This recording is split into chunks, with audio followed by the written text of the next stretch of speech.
Chapter 43. John. The call came drifting through the black of night. John pushed himself onto an elbow, his hand reaching for Longclaw by force of habit as the camp began to stir. The horn that wakes the sleepers, he thought. The long, low note lingered at the edge of hearing. The sentries at the ring wall stood still in their footsteps, breath frosting and heads turned towards the west. As the sound of the horn faded, even the wind ceased to blow. Men rolled from their blankets and reached for spears and sword belts, moving quietly, listening. A horse whickered and was hushed. For a heartbeat, it seemed as if the whole forest were holding its breath. The brothers of the night's watch waited for a second blast, praying that they should not hear it, fearing that they would. When the silence had stretched unbearably long, and the men knew at last that the horn would not wind again, they grinned at one another, sheepishly, as if to deny that they had ever been anxious. John Snow fed a few sticks to the fire, buckled on his sword belt, pulled on his boots, shook the dirt and dew from his cloak, and fastened it around his shoulders. The flames blazed up behind him, welcome heat beating against his face as he dressed. He could hear the Lord Commander moving inside the tent. After a moment, Mormont lifted the flap. "One blast?" On his shoulder, his raven sat fluffed and silent, looking miserable. "One, my lord," John agreed. "Brother's returning." Mormont moved to the fire. "The half-hand, and past time." He had grown more restive every day they waited. Much longer, and he would have been fit to whelp cubs. "See that there's hot food for the men and fodder for the horses. I'll see Corin at once." "I'll bring him, my lord." The men from the Shadow Tower had been expected days ago. When they had not appeared, the brothers had begun to wonder. John had heard gloomy mutterings around the campfire, and not just from Dolorous Ed. Sir Otten Withers was for retreating to Castle Black as soon as possible. Sir Mallador Locke would strike for the Shadow Tower, hoping to pick up Corin's trail and learn what had befallen him. And Thorin Smallwood wanted to push on into the mountains. "The Answerator knows he must battle the Watch," Thorin had declared, "but he will never look for us so far north. If we ride up the Milkwater, we can take him unawares and cut his host to ribbons before he knows we're on him." "The numbers would be greatly against us," Sir Otten had objected. "Crosta said he was gathering a great host, many thousands. Without Corin, we are only 200. "Send 200 wolves against 10,000 sheep, sir, and see what happens," said Smallwood confidently. "There are goats among those sheep, Thorin," warned Jarman Blackwell. "Aye, and maybe a few lions. Rattleshirt, Harm of the Dog's Head, Alphin Crow Killer." "I know them as well as you do, Buckwell," Thorin Smallwood snapped back. "And I mean to have their heads, every one. These are wildlings, no soldiers. A few hundred heroes, drunk most like, amidst a great horde of women, children, and thralls. We'll sweep over them and send them howling back to their hovels."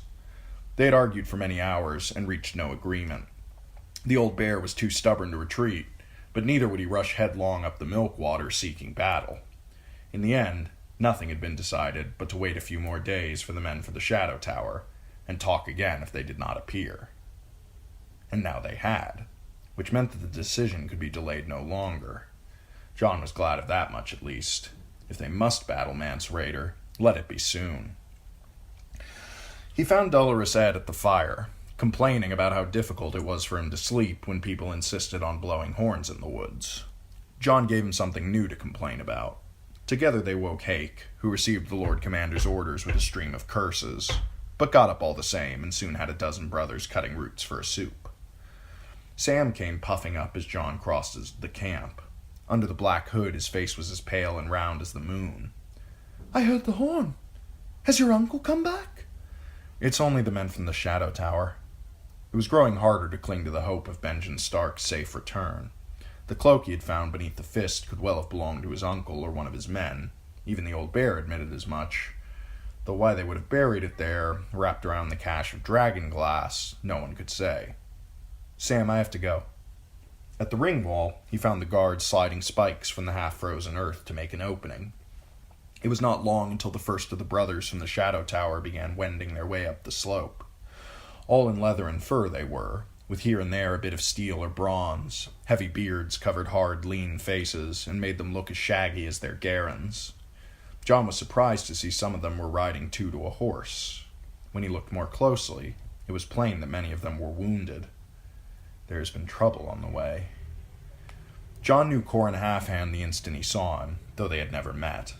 The big ranger was a legend in the Watch, a man of slow words and swift action, tall and straight as a spear, long-limbed and solemn. Unlike his men, he was clean-shaven. His hair fell down beneath his helm in a heavy braid touched with hoarfrost, and the blacks he wore were so faded they might have been grays. Only thumb and forefinger remained on the hand that held the reins. The other fingers had been sheared off, catching a wildling's axe that would otherwise have split his skull. It was told that he had thrust his maimed fist into the face of the axeman, so the blood spurted into his eyes, and slew him while he was blind. Since that day, the wildlings beyond the wall had known no foe more implacable. John hailed him. "Lord Commander Mormont would see you at once. I'll show you to his tent." Corin swung down from his saddle. "My men are hungry, and our horses need tending." "They'll all be seen to." The ranger gave his horse into the care of one of his men and followed. "You are Jon Snow. You have your father's look." "Did you know him, my lord?" "I am no lordling, only a brother of the Night's Watch. I knew Lord Eddard, yes, and his father before him." John had to hurry his steps to keep up with Corin's long strides. "Lord Rickard died before I was born." "He was a friend of the Watch." Corin glanced behind. "It is said that a dire wolf runs with you." "Ghost should be back by dawn. He hunts at night." They found Dolorous Ed frying a rasher of bacon and boiling a dozen eggs in a kettle over the old bear's cook fire. Mormont sat in his wooden leather camp chair. "I had begun to fear for you. Did you meet with trouble?" "We met with Alfin Crowkiller. Mance had sent him to scout along the wall, and we chanced on him returning." Corin removed his helm. "Alfin will trouble the realm no longer, but some of his company escaped us. We hunted down as many as we could, but it may be that a few will win back to the mountains." "And the cost?" 4 brothers dead, 12 wounded, a third as many as the foe, and we took captives. One died quickly from his wounds, but the other lived long enough to be questioned." "Best talk of this inside. John will fetch you a horn of ale. Or would you prefer hot spiced wine?" "Boiled water will suffice. An egg and a bite of bacon." "As you wish." Mormont lifted the flap of the tent, and Corin Halfhand stooped and stepped through. Ed stood over the kettle, swishing the eggs about with a spoon. "I envy those eggs," he said. "I could do with a bit of boiling about now. If the kettle were larger, I might jump in.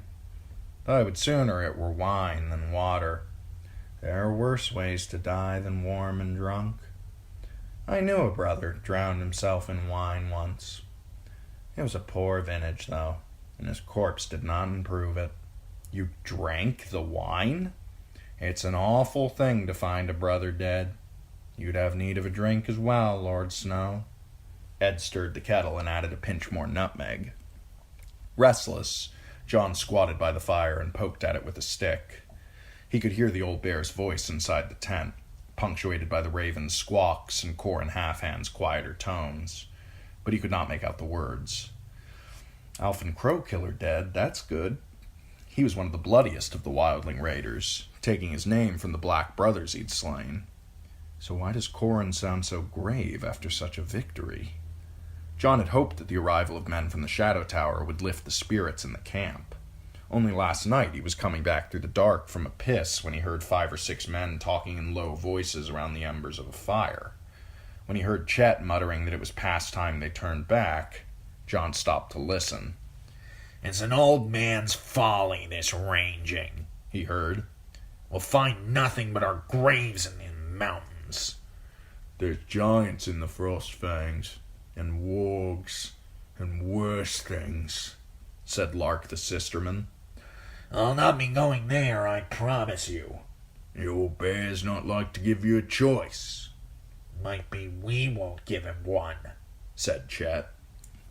Just then one of the dogs had raised his head and growled, and he had to move away quickly before he was seen. I was not meant to hear that, he thought. He considered taking the tale to Mormont, but he could not bring himself to inform on his brothers, even brothers such as Chet and the Sisterman. It was just empty talk, he told himself. They're cold and afraid, we all are. It was hard waiting here, perched on the stony summit above the forest, wondering what the morrow might bring. The unseen enemy is always the most fearsome. John slid his new dagger from its sheath and studied the flames as they played against the shiny black glass. He had fashioned the wooden hilt himself, and wound hempen twine around it to make a grip. Ugly, but it served. Delarizette opined that glass knives were about as useful as nipples on a knight's breastplate, but John was not so certain. The dragonglass blade was sharper than steel, albeit far more brittle. It must have been buried for a reason. He had made a dagger for Gren as well, and another for the Lord Commander. The war horn he had given to Sam. On closer examination, the horn had proved cracked, and even after he had cleaned all the dirt out, John had been unable to get any sound from it. The rim was chipped as well, but Sam liked old things, even worthless old things. Make a drinking horn out of it, John told him, and every time you take a drink, you'll remember how you ranged beyond the wall, all the way to the fist of the first men. He gave Sam a spearhead and a dozen arrowheads as well, and passed the rest out amongst his brothers for luck. The old bear seemed pleased by the dagger, but he preferred a steel knife at his belt, John had noticed. Mormont could offer no answers as to who might have buried the cloak or what it might mean. Perhaps Corin will know. The half-hand had ventured deeper into the wild than any other living man. You want to serve, or shall I? John sheathed the dagger. I'll do it. He wanted to hear what they were saying.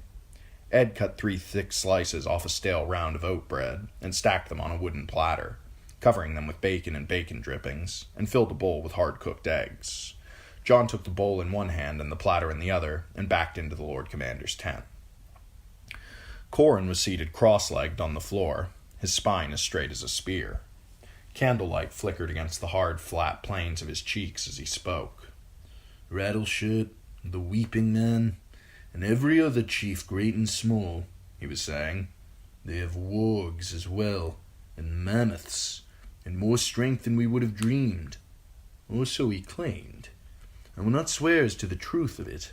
Eben believes the man was telling us tales to make his life last a little longer. True or false, the wall must be warned, the old bear said as John placed the platter between them. And the king. Which king?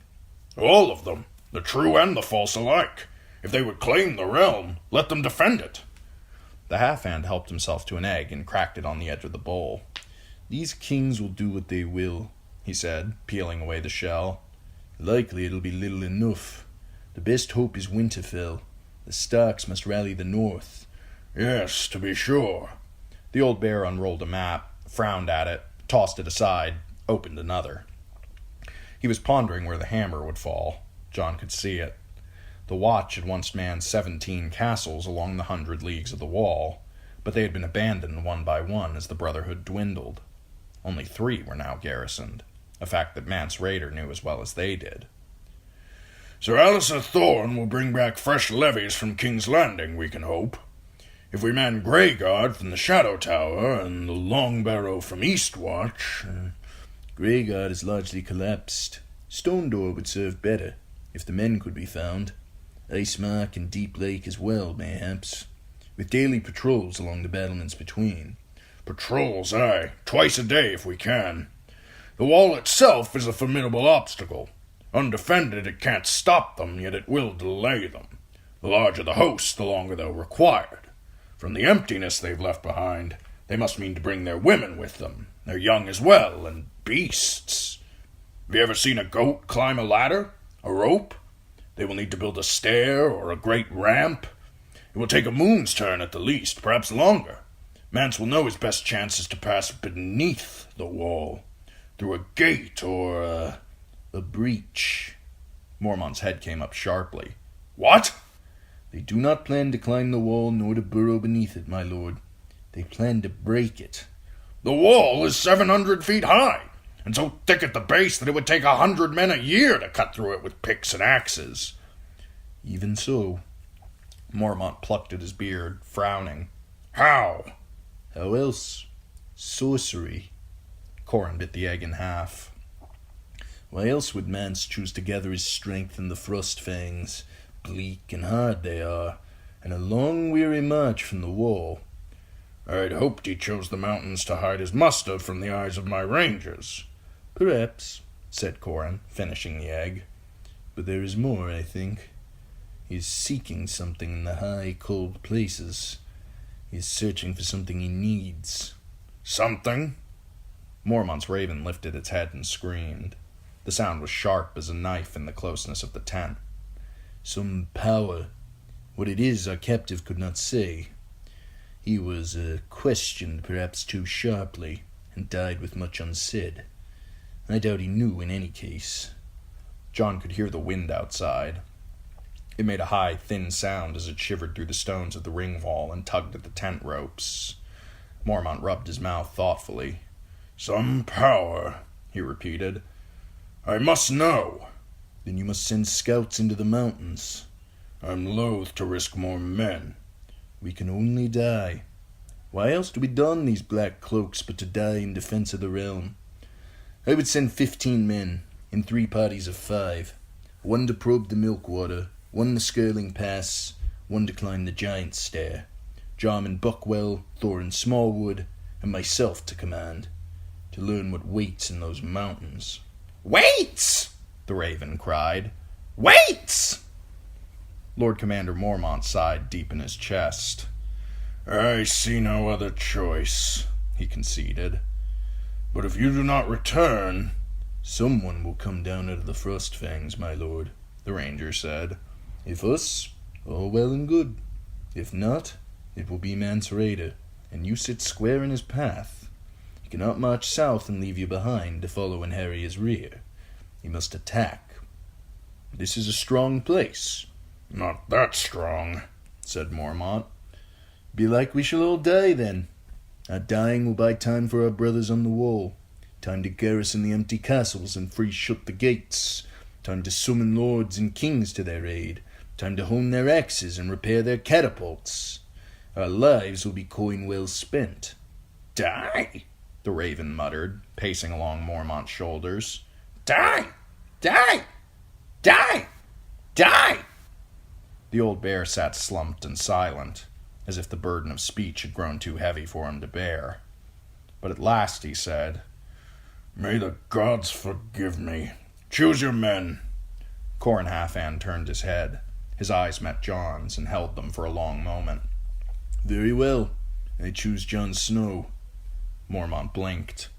He's hardly more than a boy, and my steward besides, not even a ranger. Tollet can care for you as well, my lord. Corin lifted his maimed, 2-fingered hand. The old gods are still strong beyond the wall. The gods of the first men. And the Starks. Mormont looked at John. What is your will in this? To go, he said at once. The old man smiled sadly. I thought it might be. Dawn had broken when John stepped from the tent beside Corin Halfhand. The wind swirled around them, stirring their black cloaks and sending a scatter of red cinders flying from the fire. We ride at noon, the ranger told him. Best find that wolf of yours.